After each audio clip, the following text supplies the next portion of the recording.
బంగారం ధరలు ఎప్పటికప్పుడు షాక్ ఇస్తూనే ఉన్నాయి. అయితే ఒక పక్క నిపుణులు భారీగా రేటు పెరిగిపోయింది, త్వరలోనే తగ్గిపోతుందని చెప్తున్నప్పటికీ కూడా ధరలు పెరుగుతూ ఉన్నాయి. సో, ప్రస్తుతం ఎంతుంది, ఏంటి, ఎంత తగ్గింది, ఎంత పెరిగింది అని కంప్లీట్ డీటెయిల్స్ తెలుసుకుందాం. వీడియో పూర్తిగా చూడండి. అలాగే తప్పకుండా లైక్ చేయండి. మరిన్ని అప్డేట్స్ కోసం ఛానల్‌ని సబ్స్క్రైబ్ చేసుకోండి. లేటెస్ట్ అప్డేట్స్ ఎప్పటికప్పుడు తెలుసుకోవడానికి ఈ ఛానల్‌ని ఫాలో అవుతుండండి. వివరాల్లోకి వెళ్ళిపోదాం. ఈరోజు అంటే అక్టోబర్ 17వ తారీఖు న్యూస్ అయితే కనుక ఇది పసిడి ప్రియులకు నిజంగా షాకింగ్ న్యూస్. వరుసగా 10 రోజులు పెరిగిన గోల్డ్ రేట్స్ నిన్న స్థిరంగా ఉన్నాయని సంతోషించేలోపే మరలా షాక్ ఇచ్చాయి.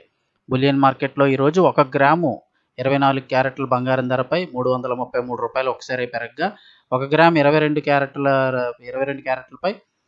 305 పెరిగింది. ఇక 24 క్యారెట్ల 10 గ్రాముల పసిడి ధర ప్రస్తుతం 1,32,770 ఉంది.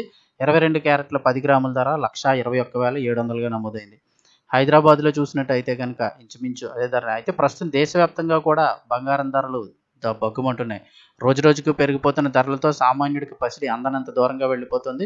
ప్రస్తుతం తులం ధర 1,50,000 వైపుగా పరుగులు తీసే దిశగా ఉంది. రాబోయే రోజుల్లో బంగారం ధర మరింత పెరిగే అవకాశం ఉందని చెప్తూ ఉన్నారు.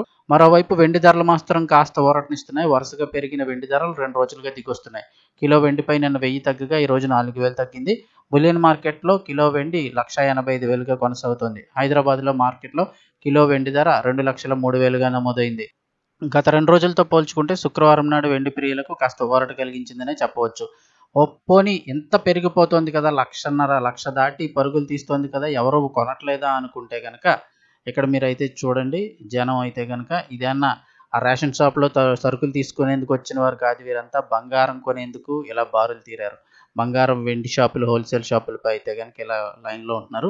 పసిడి 10 గ్రాముల ధర 1,00,000 దాటి పరుగులు తీస్తున్నా గిరాకీ మాత్రం తగ్గలనడానికి క్యూ లైన్ చూస్తేనే తెలుస్తుంది. అఫ్జల్గంజ్లోని ఓ జ్యువెలరీ షాప్ ముందు బంగారం కొనుగోలు చేసేందుకు నగరవాసులు ఇలా క్యూ కట్టిన చిత్రం ఇది. సో, ఇది పరిస్థితి.